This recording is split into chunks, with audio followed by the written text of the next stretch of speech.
Kaya nga sabi doon, endowment, pag tinignan niyo po yan sa Google, it is a free gift. Amen.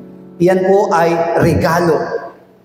So anyone can have this great opportunity. Sabi mo nga sa katabi mo, pwede mo yang matanggap ngayon.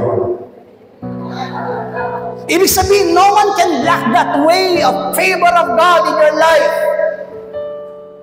Hindi po pwedeng sabihin, itong katabi ko, hindi ito pagpapalain ng Panginoon. Itong katabi kong ito, hindi ito makakaranas ng anong liwanag sa Panginoon kasi sobrang sama ng ugali.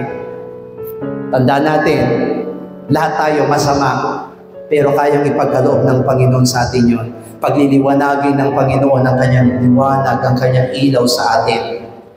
Unusual opportunities, but that opportunities can be given to every one of us. Kaya yan tinawag na God's divine favor. Bakit? Romans chapter 2 verse 11. Roma, kabanatang 2, talatang 11. Sapagkat ang Diyos ay hindi nagtatangi ng mga tao. Alam niyo po ba ibig sabihin ng hindi nagtatangi ang Diyos ng tao? Hindi nagtatangi, anong ibig sabihin niyan?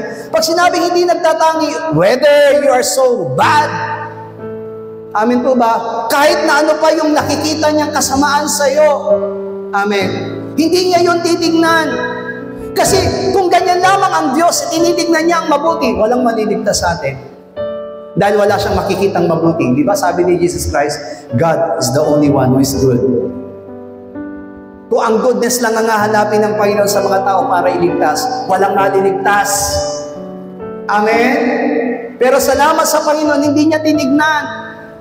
Kung ano yung kabutihan na meron tayo, ang tinignan niya, yung pangangailangan natin. Ano yung pangangailangan ng tao? No one can be saved. Walang maliligtas. Walang kakayanan ng tao. Because He created us, siya mismo ang lumikha sa atin, alam niya ang kahinaan at kalakasan ng bawat sa atin. Hallelujah.